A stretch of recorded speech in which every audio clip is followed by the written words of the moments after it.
The gunshot that killed her father echoed through the dusty streets of Unionville, Nevada, and Rose Patterson watched from the general store window as her entire world shattered into 1,000 jagged pieces.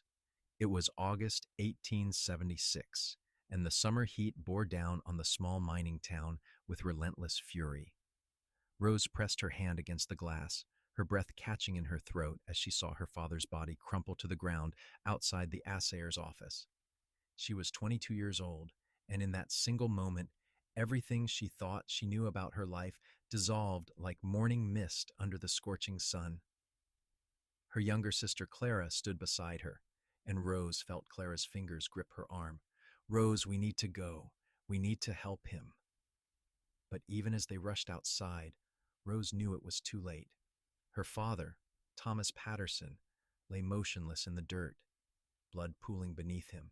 The town doctor was already kneeling beside him, but the slow shake of his head told Rose everything she needed to know. She dropped to her knees beside her father's body, her hands trembling as she reached for his weathered hand. He had been a good man, an honest prospector who had finally struck a decent vein of silver after years of backbreaking work. Now he was gone, and Rose felt as though the ground beneath her had opened up to swallow her whole. "Who did this?" she whispered, looking up at the gathered crowd. Men in dusty work clothes, women in calico dresses, children peeking from behind their mothers' skirts. Everyone had seen something, but no one spoke. In Unionville, silence could be as deadly as a bullet.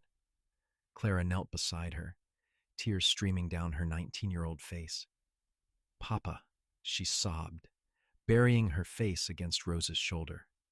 Rose held her sister close, trying to be strong even as her own heart broke into pieces. The sheriff, a portly man named Garrett, eventually made his way through the crowd. "I am sorry for your loss, Miss Patterson. We will investigate this matter thoroughly." But Rose heard the hollowness in his words. She knew how things worked in mining towns like Unionville. Her father's claim was valuable, and there were men who would kill for less. The sheriff would ask a few questions, shuffle some papers, and eventually the case would fade away like so many others.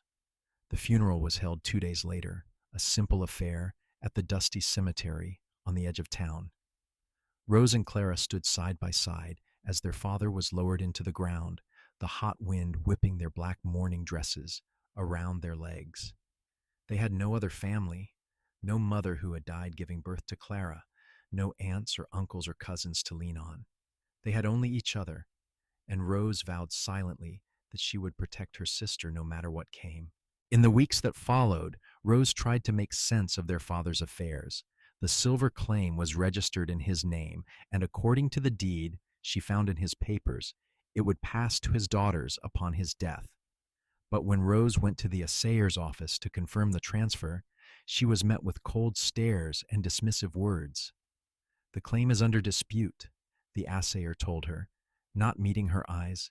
"There are questions about the boundaries, about whether your father's markers were properly placed. Until the matter is resolved, you cannot work the claim or sell it." Rose felt fury rising in her chest. "That claim has been my father's for 3 years. There was never any dispute while he was alive." The assayer shrugged, his jowls quivering slightly. "That is not my concern, Miss Patterson. I am simply following the law." She left the office with her hands clenched into fists, knowing she had just encountered corruption but powerless to fight it. Without the income from the claim, she and Clara would have to find another way to survive. Their father's savings were meager, barely enough to cover the funeral expenses and a few months of living costs. That evening, Rose sat at the small table in the cabin they had called home for the past 3 years. Clara was preparing a simple supper of beans and cornbread, her movements subdued. Rose studied her sister, noting the delicate features, the golden hair that caught the lamplight, the blue eyes that had always been so full of dreams. Clara had always been the pretty one, the one their father had doted on. Rose loved her sister fiercely, but sometimes she wondered if Clara truly understood how difficult their situation had become. "We need to talk about what we are going to do," Rose said quietly. Clara set down the wooden spoon and turned to face her. "I know, I have been thinking about it." I can try to find work in town. Mrs. Henderson at the boarding house mentioned she might need help with the laundry. It would not pay much, but it would be something. Clara bit her lip, her expression troubled. Rose, I need to tell you something. There is a man who has been courting me. His name is Marcus Sullivan. He owns the Lucky Strike mine, and he is quite successful. He has asked me to marry him. Rose felt as though she had been struck. What? Clara, you never mentioned anyone courting you. When did this happen? It has been going on for a few months. I did not want to say anything because I knew Papa would not approve. Marcus is older, nearly 40, and Papa always said I should marry for love, not money. Clara's voice dropped to barely a whisper. But Rose, Marcus can take care of us. He has a big house, and he said you could live with us. We would never have to worry about money again. Rose stood up, her chair scraping against the wooden floor. Clara, you cannot marry a man you do not love just because we are in a difficult situation. We will find another way. What other way? Clara's voice rose, taking on a desperate edge. You said it yourself. We have almost no money. The claim is tied up in legal disputes that could take years to resolve. How are we supposed to survive on laundry money? I do not want to end up like the other women in this town, worn down and aged before their time from backbreaking work. Rose flinched at the harshness in her sister's words. She wanted to argue, to tell Clara that there was always another option, but the truth was she did not know what that option might be. The West was unforgiving to women alone, especially women without family or resources. Just meet him, Clara pleaded. Come to dinner tomorrow night at his house. You will see that he is a good man, that he will treat us both well. Against her better judgment, Rose agreed. The next evening, she and Clara made their way to the large house on the hill overlooking Unionville. It was an impressive structure by the town's standards, with real glass windows and a wraparound porch. Marcus Sullivan met them at the door, a tall man with graying hair and sharp eyes that seemed to take in everything at once. Miss Patterson, I am delighted to finally meet you, he said, taking Rose's hand. His grip was firm, almost too firm, and Rose felt a chill run down her spine, despite the evening heat. Clara has told me so much about you. The dinner was elaborate, with roasted chicken and fresh vegetables that must have cost a fortune in a town like Unionville. Marcus dominated the conversation, talking about his mining operations, his business dealings, his plans for expansion. Rose noticed that he barely looked at Clara, even though she was supposedly his intended bride. Instead, his eyes kept returning to Rose, studying her with an intensity that made her uncomfortable. As the evening wore on, Rose's unease grew. There was something calculated about Marcus Sullivan, something that reminded her of a coyote circling wounded prey. When he finally brought up the subject of marriage, Rose was not surprised by what came next.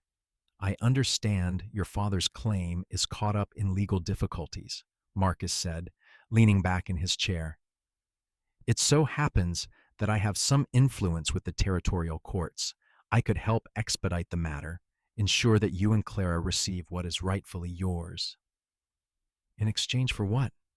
Rose asked, though she already knew the answer.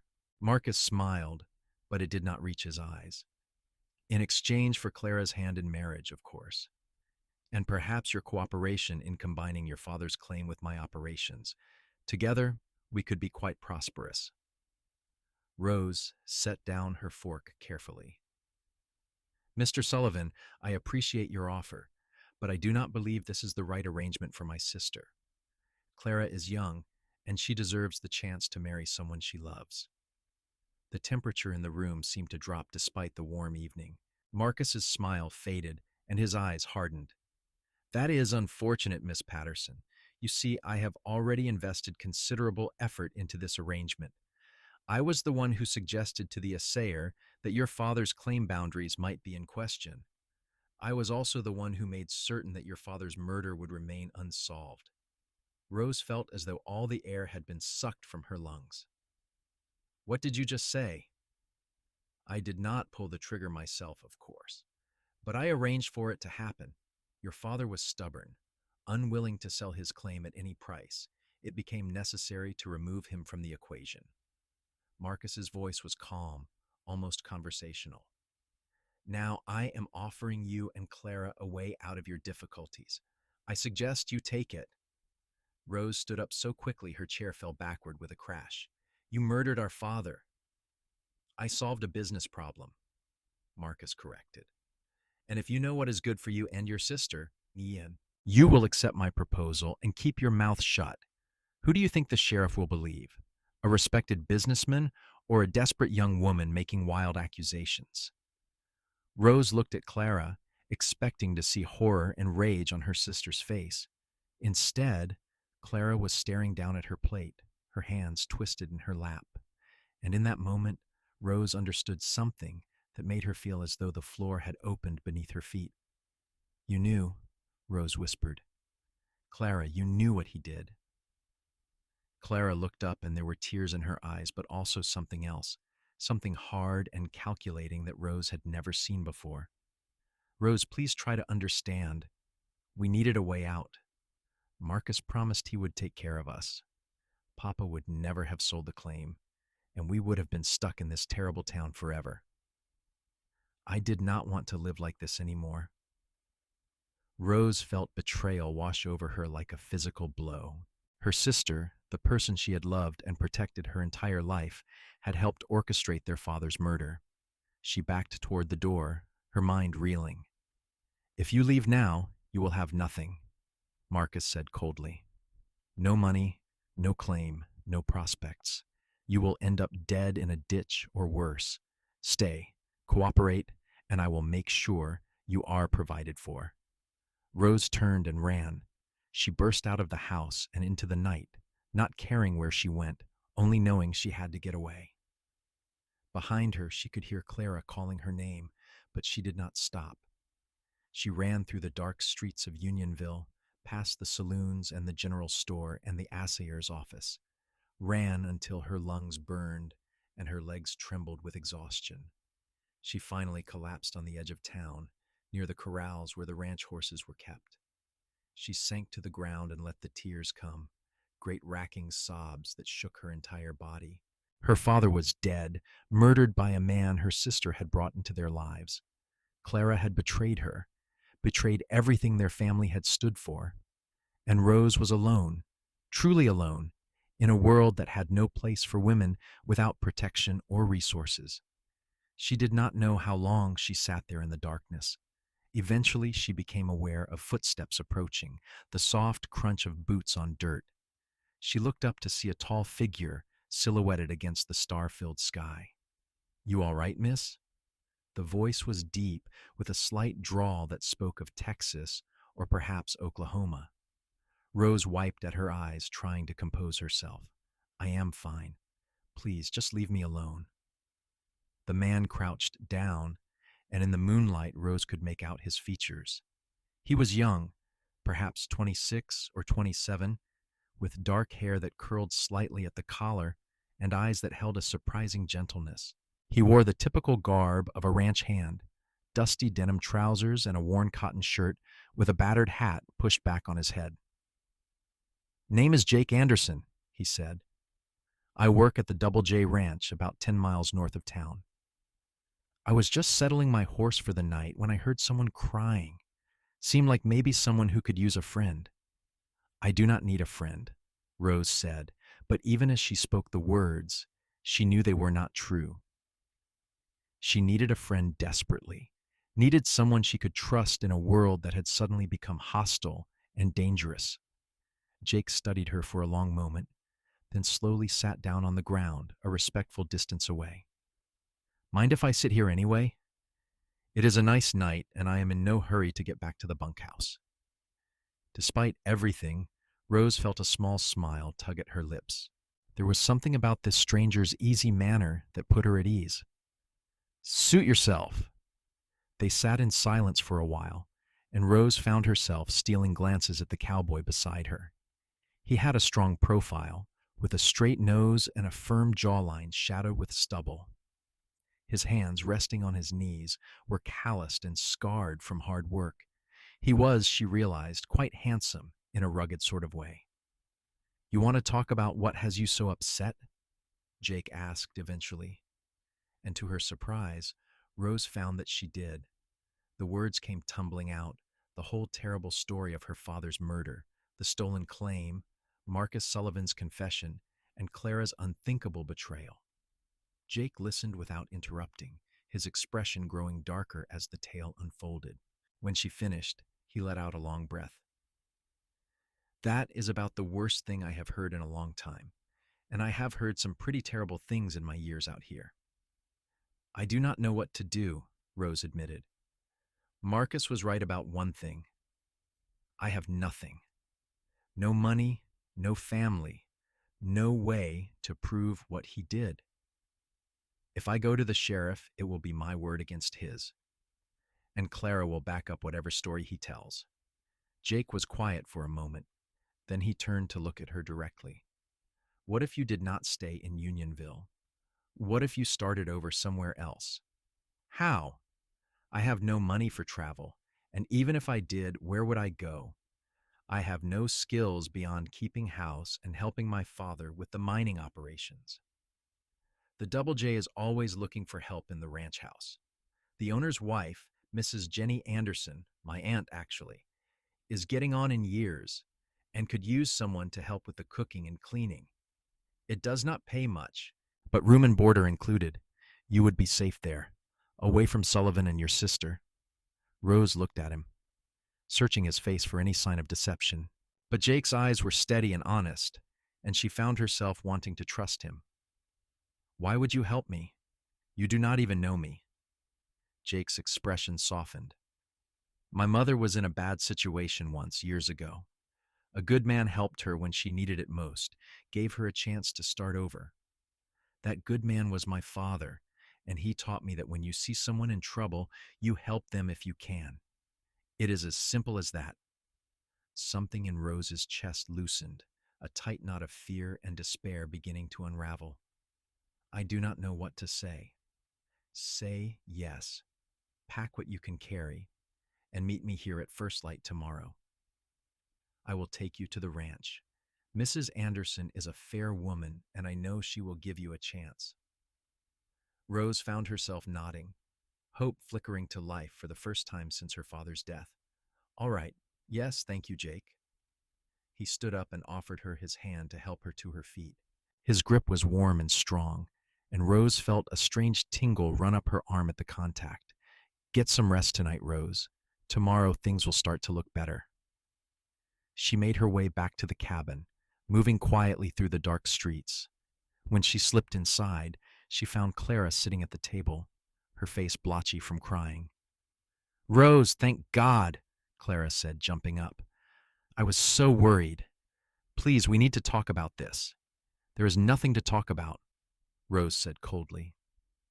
She moved past her sister and began gathering her belongings, the few dresses she owned, her mother's Bible, the small locket that held a picture of her parents on their wedding day. "Rose, please. I know you are angry, but you have to understand. I did not have a choice. Marcus said he would take care of us, that we would never want for anything. And Papa, he was never going to leave Unionville. He would have kept us here forever, living in poverty." Rose whirled around, fury blazing in her eyes. "He was our father, Clara. He loved us. He worked himself to the bone to provide for us, and you repaid him by helping his murderer. How could you?" Clara's face crumpled. "I did not think Marcus would actually kill him. I thought he was just going to threaten him, maybe scare him into selling the claim. When I heard the gunshot, I was as shocked as you were. I do not believe you, and even if I did, it does not matter. You knew Marcus was dangerous, and you brought him into our lives anyway. You chose money over family, over everything Papa taught us." Rose turned back to her packing, her hands shaking. "I am leaving tomorrow. I am starting over somewhere else, away from you and Marcus and this terrible place." "Where will you go? How will you survive?" Clara's voice rose with panic. Rose, you cannot make it on your own. Please, just stay. Marry Marcus with me. He said he would take care of both of us. Rose felt sick.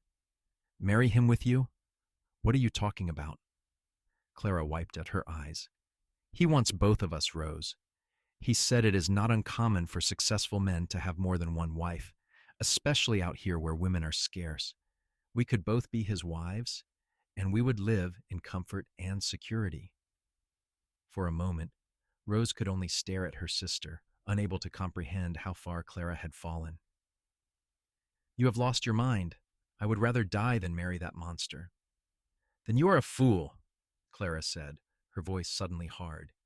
You always thought you were better than me, smarter than me. But look at us now. I am going to be the wife of the richest man in the territory, and you are going to end up as someone's servant. I hope you enjoy your pride, Rose, because it is all you will have.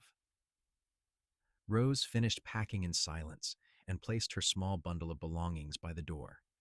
She lay down on her bed fully clothed, not trusting Clara enough to sleep, watching as the long hours of the night crept by. Clara eventually went to her own bed, but Rose could hear her sister crying softly in the darkness. As the first gray light of dawn began to filter through the window, Rose picked up her bundle and slipped out of the cabin for the last time. She made her way to the corrals where Jake had promised to meet her, half afraid he would not be there, that his offer had been nothing more than empty words.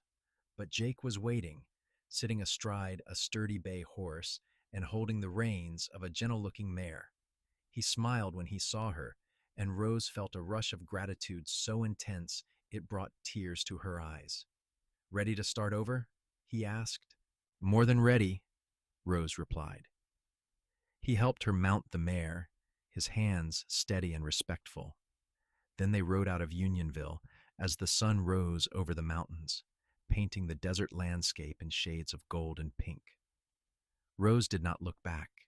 There was nothing for her in that town anymore, nothing but pain and betrayal. Whatever lay ahead could not be worse than what she was leaving behind. The ride to the Double J Ranch took most of the day. Jake kept up a steady stream of conversation, pointing out landmarks and telling her stories about the country they passed through. He had grown up in Texas, he told her, but had come to Nevada 5 years ago looking for work. His uncle owned the Double J, and Jake had started as a simple ranch hand, but had worked his way up to foreman.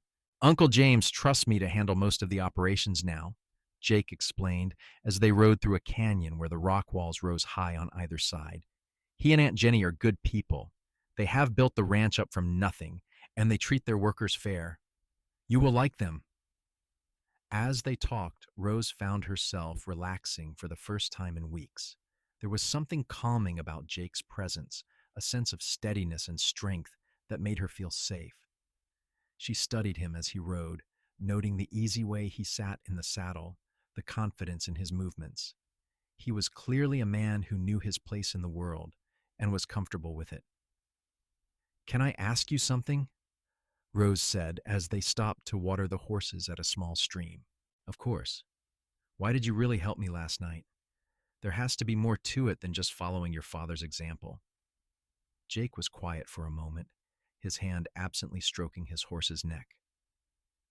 I told you about my mother being in a bad situation. What I did not tell you was that she was running from her own sister, a woman who had betrayed her in ways that nearly destroyed her. When I heard your story, I heard echoes of my mother's pain. I guess I wanted to do for you what my father did for her, give you a chance to heal and start fresh. Rose felt her throat tighten. Your mother, is she happy now?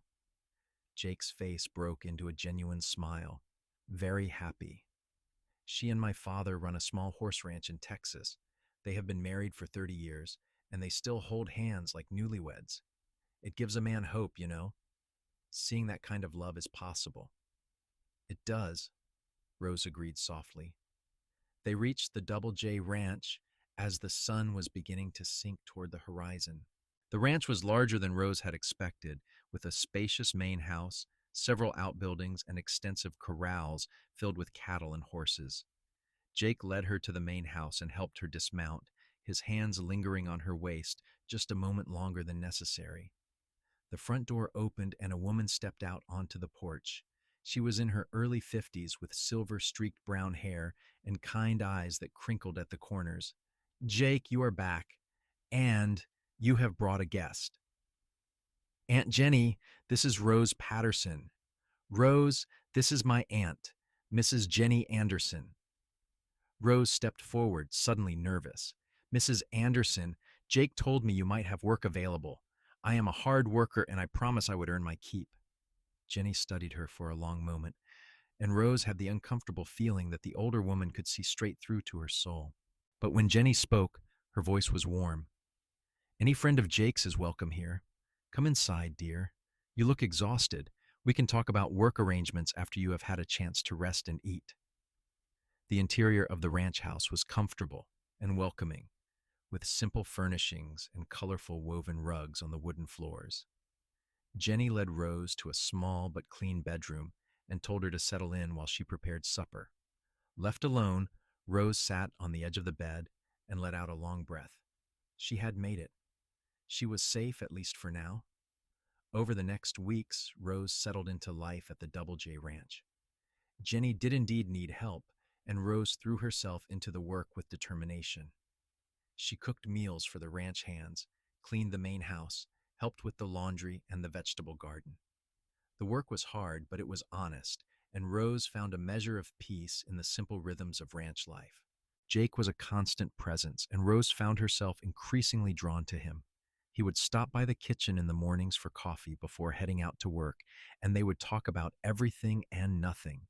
He told her about his dreams of one day having his own ranch, about the horses he hoped to raise, about the family he wanted to build. Rose shared her own dreams, the ones she had barely admitted to herself. Dreams of a home filled with love and laughter, of children and stability, and a partner who valued her. As summer faded into autumn, Rose realized she was falling in love with Jake Anderson. It was not the dramatic, overwhelming passion she had read about in novels. It was something quieter, deeper, a steady flame that grew stronger with each passing day. She loved the way he laughed, throwing his head back with genuine joy. She loved his gentleness with the horses and the way he treated everyone with respect, from the owner of the ranch to the youngest stable boy. She loved his integrity, the way he always did what he said he would do. But she kept her feelings hidden, afraid to risk the friendship they had built. Jake had saved her, had given her a new start, and she did not want to complicate things by revealing emotions he might not return. One evening in late October, Jake found Rose sitting on the porch of the main house, watching the sunset paint the sky in brilliant shades of orange and purple. He settled down beside her, 2 cups of coffee in his hands. "Thought you could use this," he said, handing her one of the cups. "Thank you." Rose wrapped her hands around the warm ceramic, savoring the heat. The desert nights were growing colder as winter approached.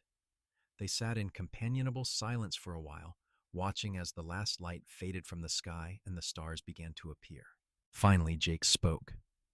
"Rose, there is something I have been wanting to talk to you about." Rose felt her heart begin to race. "What is it?" "I have been saving money for years now, putting aside every penny I could. I have enough to buy a piece of land, start my own ranch. There is a property about 20 miles west of here. Good grazing land with a water source. The owner is willing to sell at a fair price." Jake paused, and Rose could hear the nervousness in his voice. "The thing is, I do not want to start this ranch alone. I want someone to share it with, to build a life with." Rose held her breath, afraid to hope. Jake turned to look at her, and even in the dim light, Rose could see the vulnerability in his eyes. "Rose Patterson, I know we have not known each other long, just a few months, but in that time, you have become the most important person in my world. I love your strength, your kindness, your determination. I love the way you sing while you work, and the way you always see the best in people, even after what your sister did to you. I love you, Rose, and I want to spend the rest of my life proving to you that not everyone will betray you, that you can trust me with your heart." Tears spilled down Rose's cheeks, but for the first time in months, They were tears of joy. Jake, I love you too. I have loved you almost from the beginning, but I was afraid to say anything. Jake's face broke into a wide smile, and he reached out to cup her face in his hands, his thumbs gently wiping away her tears. Does that mean you will marry me? Will you help me build this ranch and this life? Yes, Rose breathed. Yes, 1,000 times, yes. Jake leaned in and kissed her, a gentle, reverent kiss that promised love and protection and partnership. Rose melted into the kiss, her hands coming up to rest on his chest, feeling the steady beat of his heart beneath her palms. This was what she had been searching for all along, this sense of belonging, of being cherished and valued. When they finally pulled apart, Jake rested his forehead against hers. I promise you, Rose, I will spend every day earning your trust. I will never betray you, never abandon you. You will always be safe with me. I know, Rose whispered. I trust you, Jake. You are the best man I have ever known. They were married 3 weeks later in a simple ceremony at the ranch, with Jenny and James Anderson serving as witnesses. Rose wore a new dress that Jenny had helped her sew, a simple but elegant gown in soft blue that brought out the color of her eyes. Jake wore his best suit, his hair neatly combed, and the look of pure adoration on his face when he saw Rose walking toward him took her breath away. As they exchanged vows, promising to love and honor each other until death parted them, Rose felt a sense of completeness she had never known before. This was her family now, not bound by blood, but by choice and love. Jake was her family, and she was his, and together they would build something beautiful. The property Jake had spoken of was even more promising than he had described. It had a small but sturdy cabin, good grazing land, and a creek that ran year-round. They spent the winter fixing up the cabin, making it into a true home. Rose sewed curtains for the windows and made quilts for the bed. Jake built new furniture and repaired the roof and the fences. They worked side by side, and every night they fell into bed, exhausted but happy, wrapped in each other's arms. As the months passed, Rose found herself thinking less and less about Unionville and the pain of Clara's betrayal. She had not heard from her sister, and she did not want to. That part of her life was over, a closed chapter. Sometimes, in quiet moments, she felt a pang of sorrow for what had been lost, for the sister she had loved, who had turned out to be someone she did not recognize. But mostly, she felt gratitude for the life she had now. In the spring, Rose discovered she was pregnant. She told Jake one evening after supper, watching nervously for his reaction. His face lit up like the sun, and he swept her into his arms, spinning her around until she laughed and begged him to put her down. "We are going to have a baby," he kept saying, wonder and joy evident in his voice. "Rose, we are going to be parents." "Are you happy?" Rose asked, though she could already see the answer on his face. "Happy does not even begin to cover it. You have given me everything I ever wanted, Rose. A home, a family, a purpose. I love you so much." The pregnancy was not easy. Rose struggled with sickness in the early months and exhaustion throughout. But Jake was endlessly patient and supportive, taking over more of the household chores and insisting she rest whenever possible. He would read to her in the evenings, his deep voice soothing as he shared passages from books they had borrowed from the Anderson ranch. As Rose's belly grew, they talked about their hopes and dreams for their child. They picked out names, argued good-naturedly about whether the baby would be a boy or a girl, and made plans for the future.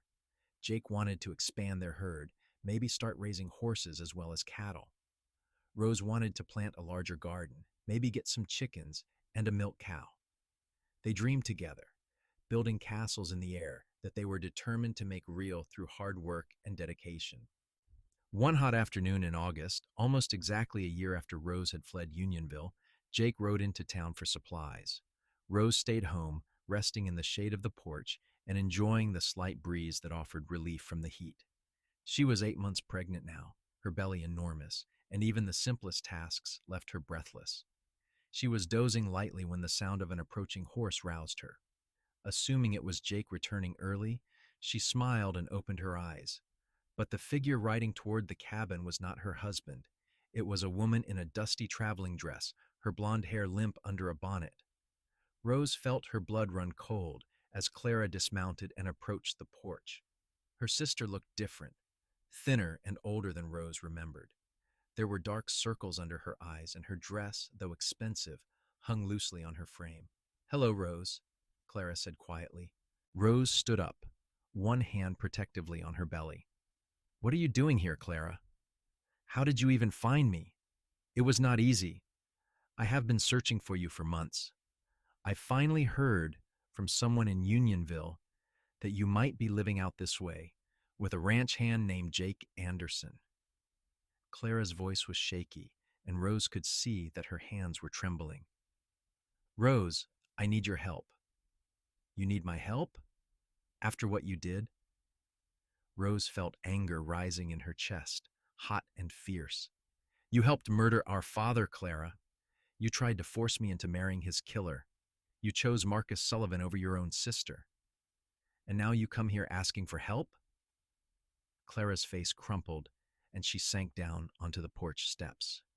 I know I did terrible things, and I have paid for them, Rose. I have paid dearly." Despite herself, Rose felt a flicker of curiosity. "What do you mean?" "I married Marcus 3 months after you left. It was a nightmare from the beginning. He was not the kind, generous man he pretended to be. He was cruel, Rose. He would hit me when he was angry, lock me in the house for days at a time. He said I belonged to him, that I was his property to do with as he pleased." Clara looked up, and Rose could see genuine terror in her eyes. "Last month I finally found the courage to run. I took what money I could find and fled in the middle of the night. But Marcus is looking for me. He has men searching everywhere. If he finds me, he will kill me." Rose wanted to feel satisfaction at Clara's suffering, wanted to tell her sister that she had made her bed and now must lie in it. But looking at Clara's haunted face, all she felt was a deep, weary sadness. "Why come to me? We have not spoken in a year. For all you knew, I could have been dead. Because you are the only family I have left. Because despite everything I did to you, I know you have a good heart. You always have." Clara's voice broke. "Please, Rose. I know I do not deserve your help. But I am begging you. Let me stay here just for a little while. Just until I can figure out where to go, what to do." Rose felt torn. Part of her wanted to send Clara away, to tell her that actions had consequences and she would have to face them alone. But another part of her, the part that remembered growing up together, sharing secrets and dreams, could not quite extinguish the love she had once felt for her sister. Before she could respond, she heard the sound of Jake's horse returning. He rode into the yard and dismounted quickly when he saw Clara. His expression was wary as he approached the porch, his eyes moving between the two sisters. "Rose, is everything all right?" Rose took a deep breath. "Jake, this is my sister Clara. She is in trouble and she came here asking for help." Jake's jaw tightened. This was the woman who had betrayed Rose, who had helped orchestrate her father's murder. Rose could see the conflict on his face, the desire to protect her warring with his natural inclination toward compassion. "What kind of trouble?" he asked carefully. Clara repeated her story, and Rose watched Jake's expression soften slightly as Clara described Marcus's abuse. When she finished, Jake looked at Rose. "What do you want to do?" Rose appreciated that he was leaving the decision to her, that he was not trying to dictate what she should feel or how she should act.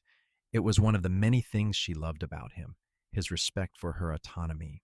"I do not know," Rose admitted. "Part of me wants to send her away, but she is my sister and she is in danger." Jake came to stand beside her, his hand finding hers and giving it a gentle squeeze. "Then maybe the question is not what she deserves, but what kind of people we want to be. We have been blessed, Rose.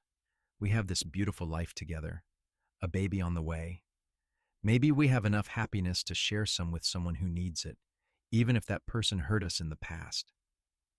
Rose looked at her husband, at his kind, honest face, and felt a rush of love so intense it made her dizzy. You are a good man, Jake Anderson. I am just a man who loves his wife and wants her to have peace. Whatever you decide, I will support you. Rose turned back to Clara. You can stay in the barn for now. There is a small room in the back that we use for storage, but we can clear it out and make it livable. You will work for your keep, helping with the chores and the cooking. And Clara, if you ever lie to me again, if you ever put Jake or our baby in danger, I will send you away without a second thought. Do you understand? Clara nodded, tears streaming down her face. Thank you, Rose. Thank you so much. I promise I will not let you down. Over the next weeks, Clara slowly integrated into life on the ranch. She was true to her word, working hard and keeping to herself. Rose watched her sister carefully, looking for signs of deception or manipulation, but Clara seemed genuinely changed by her experiences. She was quieter than Rose remembered, more thoughtful, and there was a sadness in her eyes that never quite faded. They did not talk much about the past at first. The wound was too fresh, the betrayal too deep. But gradually, as they worked side by side in the kitchen or the garden, they began to build a tentative new relationship. It was not the easy closeness they had shared as children, and Rose did not know if it ever would be.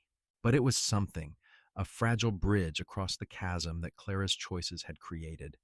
One evening, about a month after Clara's arrival, they were sitting on the porch shelling peas while Jake worked in the barn. Clara suddenly set down her bowl and turned to Rose. I have never apologized properly for what I did, for helping Marcus, for being so blind and selfish. I was wrong, Rose. I was horribly, terribly wrong. I let greed and fear cloud my judgment, and I destroyed our family in the process. I do not expect you to forgive me. I do not know if I can forgive myself, but I want you to know that I am sorry. I am so, so sorry. Rose was quiet for a long moment, her hands still working automatically to shell the peas. I do not know if I can ever fully forgive you, Clara. What you did, the choice you made, it killed something inside me. I lost my father and my sister all at once, and that kind of pain does not just go away. I know. But I am trying, not for your sake, but for mine. Because holding on to anger and bitterness, it only hurts me. It does not change what happened, and it does not bring Papa back. So I am trying to let it go, to focus on the life I have now instead of the one I lost. Clara wiped at her eyes. You have become so strong, Rose, stronger than I ever was. And Jake, he is a good man. You deserve this happiness. I do. And maybe someday you will find happiness too. The real kind, not the illusion that Marcus sold you. Maybe. Right now, I am just trying to survive each day, to figure out who I am without someone telling me. Rose reached out and squeezed her sister's hand briefly before returning to her work. It was not forgiveness, not yet, but it was a start. In late September, Rose went into labor. It was a long, difficult birth that lasted through the night and into the next day. Jake stayed by her side the entire time, holding her hand and whispering encouragement, even as Rose cursed and screamed through the contractions. Clara helped as well, boiling water and bringing clean linens, her face pale but determined. Finally, as the sun was setting on the second day, Rose gave one final push and heard the most beautiful sound in the world, the wail of a newborn baby. The midwife they had brought in from a neighboring ranch wrapped the infant in a blanket and placed the tiny bundle in Rose's arms. You have a son, the midwife announced with a smile. Rose looked down at her baby, at his scrunched up red face and tiny fists, and felt her heart expand in a way she had not known was possible. Hello, little one. We have been waiting for you. Jake leaned over, his eyes bright with tears. He is perfect, absolutely perfect. They named him Thomas after Rose's father. Jake held his son with infinite gentleness, talking softly to the baby about all the things they would do together, all the adventures they would have. Watching them, Rose felt a completeness that surpassed anything she had ever imagined. This was her family, born not just from love, but from pain and survival, and the conscious choice to build something good from tragedy. Clara approached hesitantly, asking if she could hold her nephew. Rose nodded, and Clara took the baby carefully, her expression full of wonder. "He is beautiful, Rose. He looks like Papa." "He does," Rose agreed softly. And for the first time since her father's death, she felt a sense of peace with his memory. Her son would carry on Thomas Patterson's name, would grow up hearing stories about the honest, hard-working man his grandfather had been. It was not the same as having her father alive, but it was a way to honor his legacy. The first year of Thomas's life was exhausting but joyful. Rose and Jake took to parenthood with determination, learning together how to soothe a colicky baby, how to function on limited sleep, how to share the endless tasks of caring for an infant. Clara was a surprising help, often taking Thomas for walks or rocking him to sleep when Rose was at her breaking point. As winter gave way to spring and then summer again, the ranch prospered. Jake had been right about the land's potential. Their cattle herd grew, and Jake began training horses as well, developing a reputation in the territory for producing quality working animals. Rose's garden flourished, providing fresh vegetables that she preserved for the winter months. They were not wealthy, but they were comfortable, and more importantly, they were happy.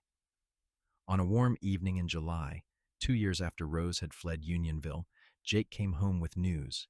He had been in town trading horses, and he had heard that Marcus Sullivan had died. Apparently, one of the miners at his operation had finally had enough of Marcus's cruelty and had shot him during a dispute over wages.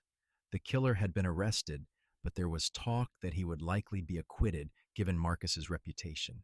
Rose felt a strange mixture of emotions at the news. Relief, certainly.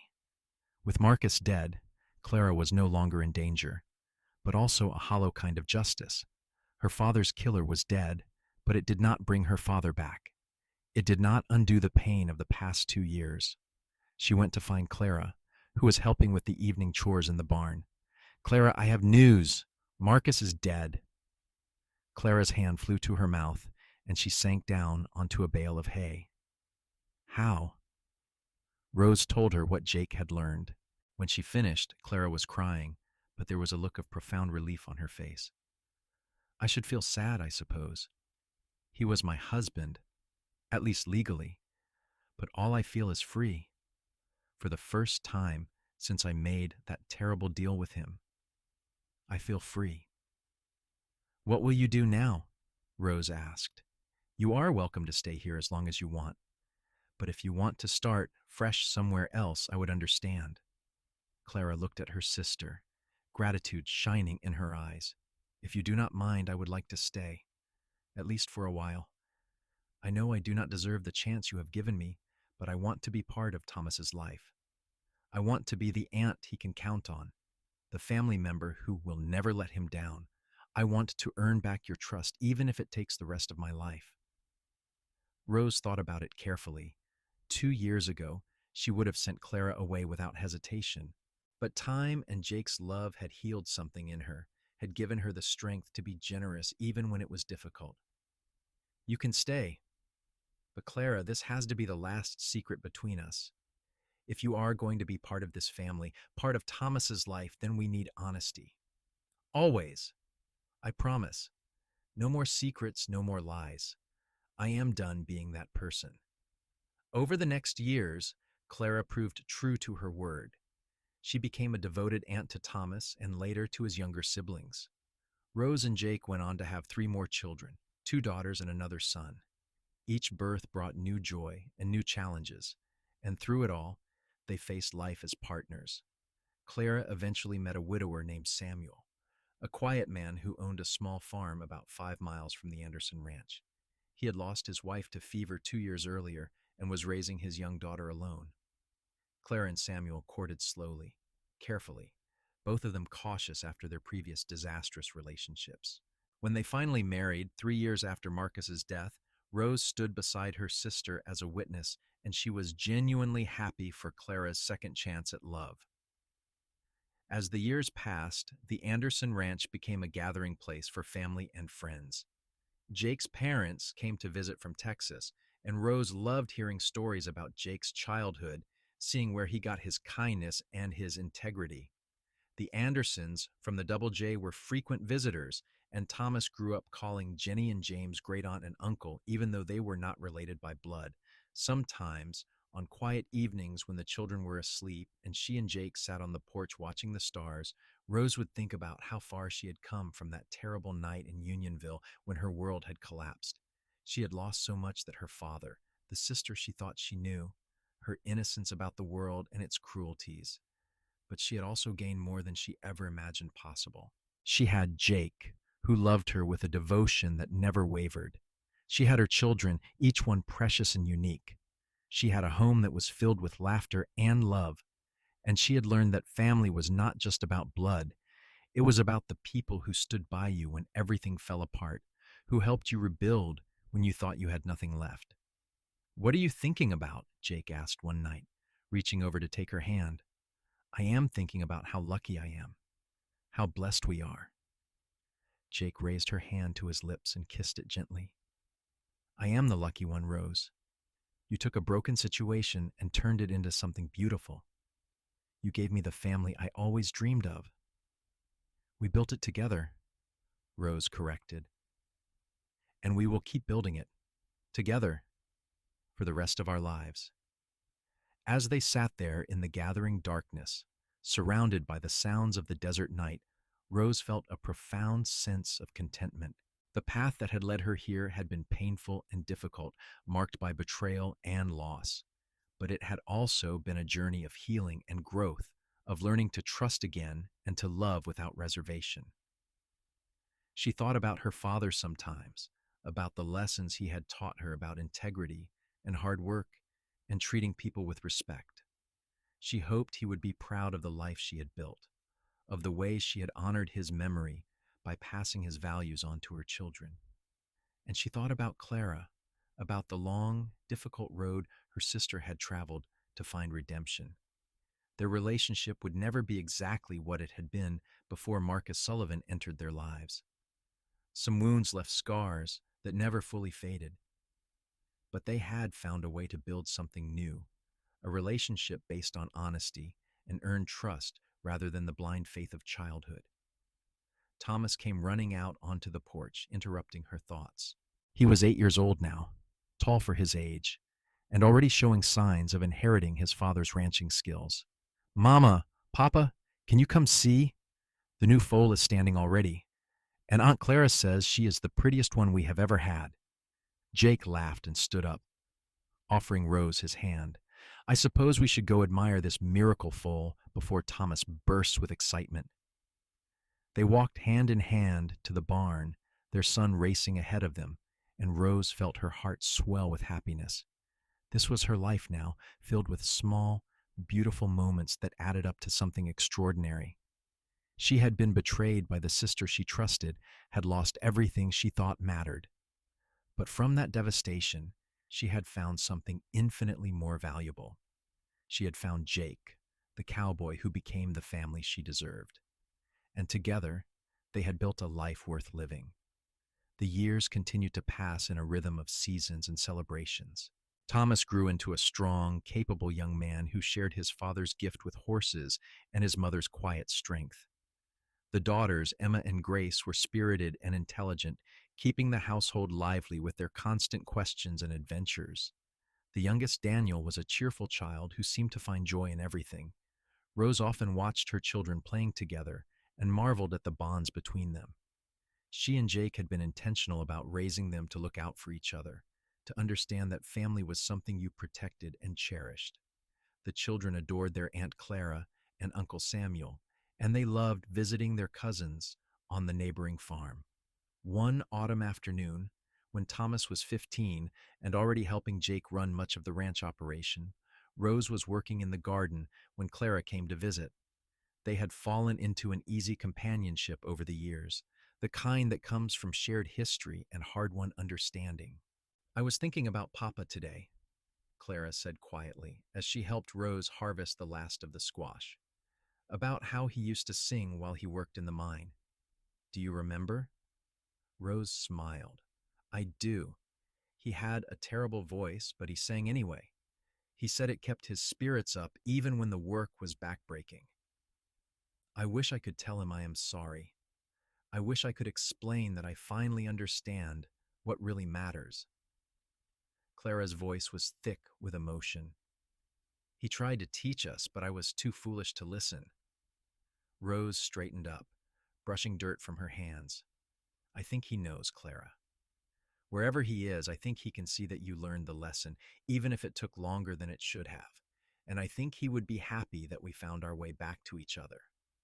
Clara nodded, wiping at her eyes. You have been so gracious to me, Rose. More gracious than I deserved.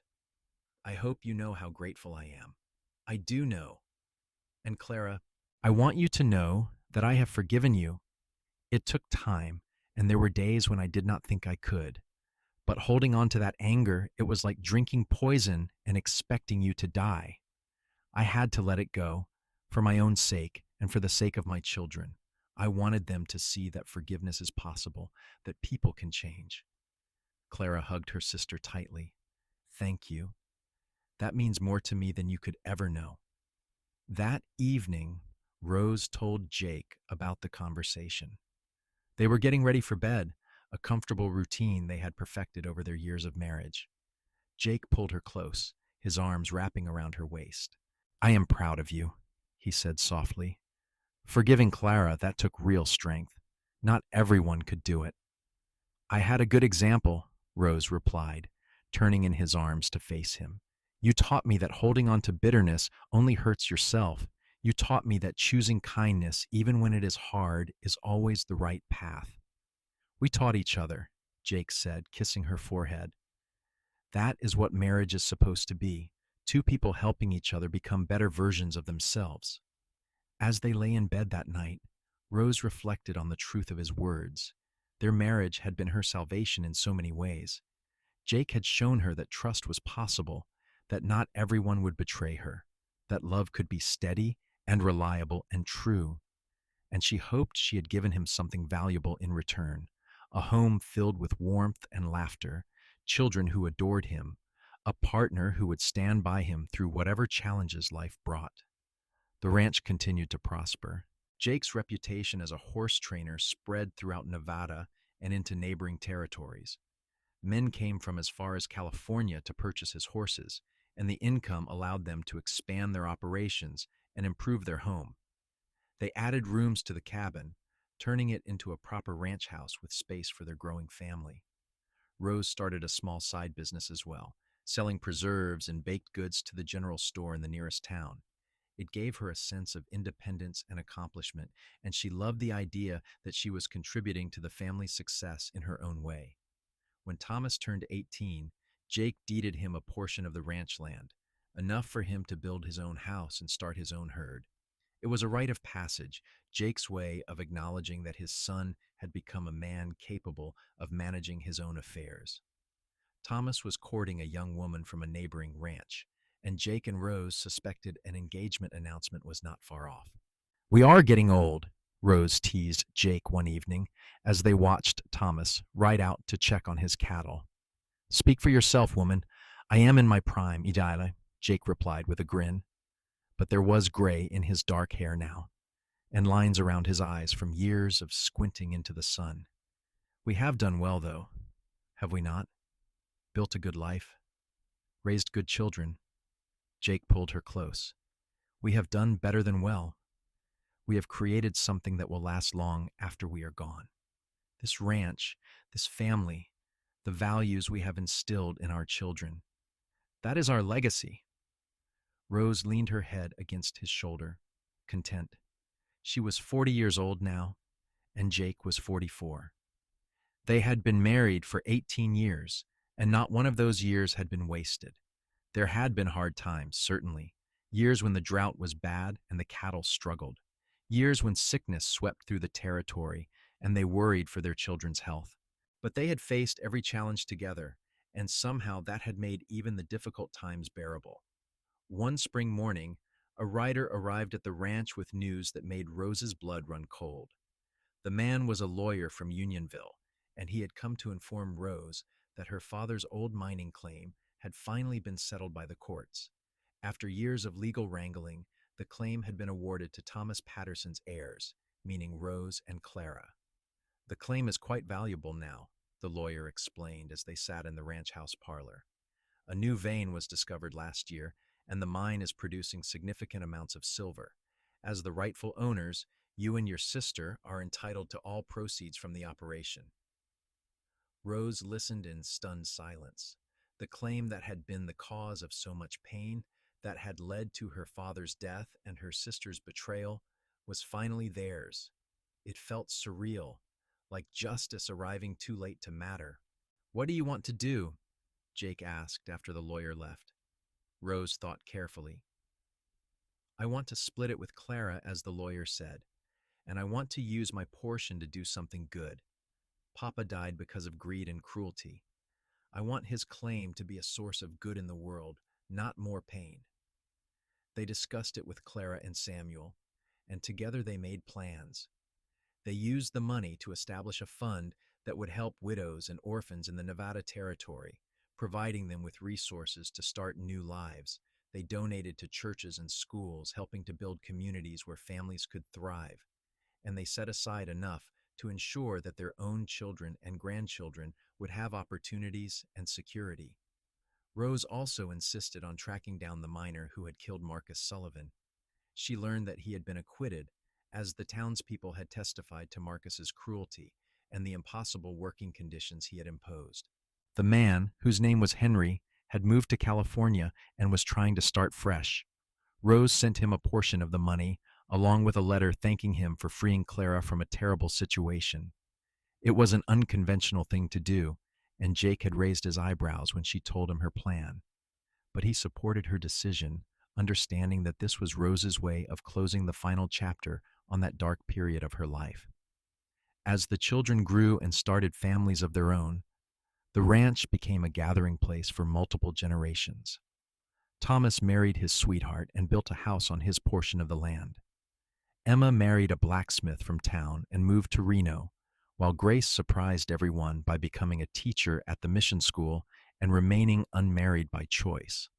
Daniel, the youngest, showed an interest in medicine and was saving money to attend medical school back east.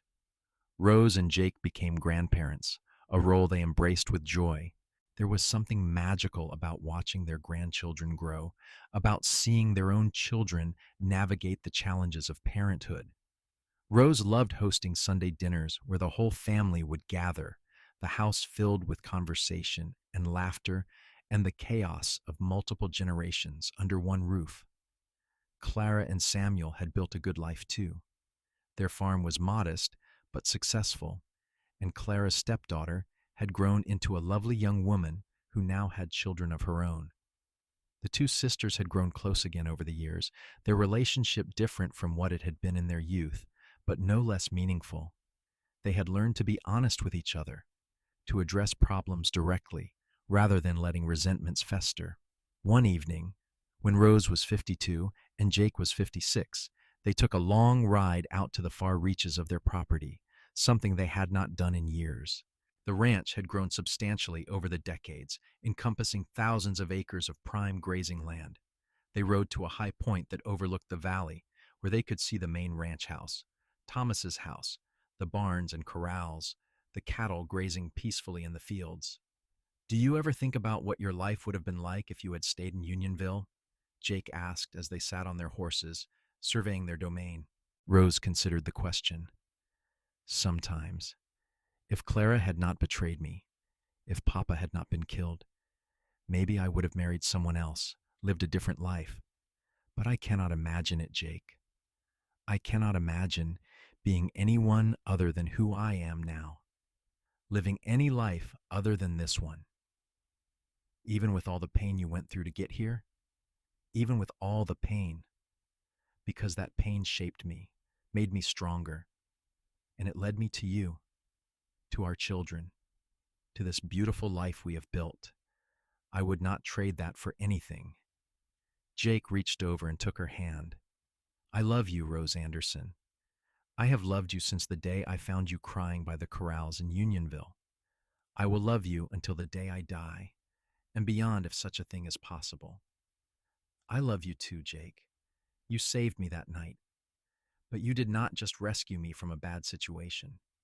You showed me what real love looks like, what real family looks like. You gave me everything I never knew I needed. They sat there as the sun began to set, painting the sky in brilliant shades of orange and pink and gold. It was the same sky that had witnessed so much pain and tragedy all those years ago in Unionville. But it was also the sky that had watched them build a life of meaning and purpose, a legacy of love that would extend for generations. As they rode back to the ranch house, Rose thought about the young woman she had been, desperate and alone and betrayed by the sister she had trusted. That woman had been broken but not destroyed. She had found the courage to start over, to trust again, to build something beautiful from the ashes of her old life, and she had found Jake, the cowboy who became the family she deserved, the man who had kept every promise, who had loved her through good times and bad, who had stood beside her as they built a legacy that would outlast them both. The house was warm and welcoming when they arrived, lights glowing in the windows. Through the glass, Rose could see their grandchildren playing, their adult children laughing together, the next generation of the family they had created. This was what mattered, she thought. Not the silver claim or the money or the size of the ranch. What mattered was the love that filled these rooms, the bonds that tied this family together, the knowledge that they would always be there for each other. Jake helped her dismount, his hands gentle and sure, and they walked into the house together. Their granddaughter ran to greet them, chattering excitedly about the game she and her cousins had been playing. Jake scooped her up with a laugh, and Rose stood in the doorway watching, her heart full to overflowing. This was her family, built not on blood obligation, but on choice and love, an unwavering commitment. And it was perfect, more perfect than anything she could have imagined on that terrible night in Unionville when her world had fallen apart. The years continued to flow by like water in the creek that ran through their property, steady and constant. Rose and Jake grew older together, their bodies slowing but their love never diminishing. They spent more time on the porch, watching the ranch operate without their constant supervision, trusting the next generation to carry on what they had built. When Rose was 63, Clara became seriously ill. The doctor said it was her heart, weakened by years of stress and hardship. Rose spent weeks at her sister's bedside, helping Samuel care for her, reminiscing about their childhood and the long, winding road that had brought them to this point. I am glad we had these years, Clara said one afternoon, her voice weak. I am glad you gave me the chance to be your sister again, to be part of your family. I am glad too, Rose said honestly. We both made mistakes, Clara. We both had to learn and grow. But in the end, we found our way back to what matters. Clara passed away peacefully in her sleep a week later, with Samuel and Rose by her side. At the funeral, Rose spoke about forgiveness and redemption, about the power of second chances and the importance of family. She told the gathered mourners about Clara's journey from selfishness to selflessness, about how she had worked every day to earn back the trust she had broken. My sister was not perfect, Rose said, her voice strong despite her grief. But she was brave enough to admit her mistakes and spend the rest of her life making amends. That is all any of us can do, acknowledge our failures and try to do better. Clara did that, and I am proud to have called her my sister. After Clara's death, Rose found herself reflecting more deeply on her own mortality and legacy. She was getting older, her hair now completely gray, her joints stiff on cold mornings, but she felt no fear about what lay ahead. She had lived a full, rich life. She had loved deeply and been loved in return. She had raised children who were good, capable people making positive contributions to the world. What more could anyone ask for? Jake was slowing down too, though he still rode out to check on the cattle most days. They had long conversations about what would happen to the ranch after they were gone, about how to ensure that the family legacy continued. Thomas would inherit the main operation, but they made provisions for all their children, ensuring everyone would be cared for. One evening, when Rose was 68 and Jake was 72, they were sitting on the porch watching their great grandchildren play in the yard. Jake turned to her with a soft smile. "Do you remember what I promised you the night I proposed?" he asked. "You promised me many things," Rose replied with a smile. "Which one are you thinking of?" "I promised that you would always be safe with me, that I would never betray you or abandon you. I want you to know that I kept that promise. Every single day of our marriage, I have kept that promise." Rose felt tears spring to her eyes. "You have, my love. You have been everything I needed and more. You gave me the family I deserved, the life I deserved. I could not have asked for a better partner." Jake reached out and took her hand, his grip still strong despite his age. "And you gave me purpose, Rose. You gave me a reason to be the best man I could be. Loving you, building this life with you, has been the greatest privilege of my existence." They sat there holding hands as the sun set once again over their valley, over the land they had worked and loved and passed on to their children. Rose felt a profound sense of peace, a contentment that came from knowing she had lived well and loved deeply. Jake passed away in his sleep 3 years later, at the age of 75. Rose woke one morning to find him gone, a peaceful expression on his weathered face. She sat beside him for a long time, holding his hand and saying goodbye to the man who had been her salvation, her partner, her truest love. The funeral was attended by hundreds of people, a testament to the impact Jake had made on the community. Rose stood beside his grave and spoke about the cowboy who had found her at her lowest point and lifted her up, who had shown her what real family looked like, who had kept every promise he ever made. "Jake Anderson was the finest man I ever knew," she said, her voice steady despite her grief. "He taught me about love and forgiveness and perseverance. He gave me a family when I had lost everything, and he showed me every single day that goodness and integrity still exist in this world. I will miss him every moment until we meet again." Rose lived for another 7 years after Jake's death, surrounded by her children and grandchildren and great-grandchildren. She spent her days tending her garden, reading, and writing down the stories of her life so that future generations would know where they came from.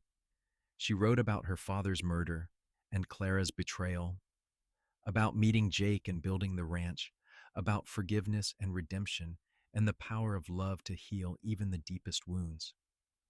On a warm summer evening, when Rose was 78 years old, she gathered her family around her. She was tired, ready to rest, ready to be reunited with Jake and her father, and even Clara.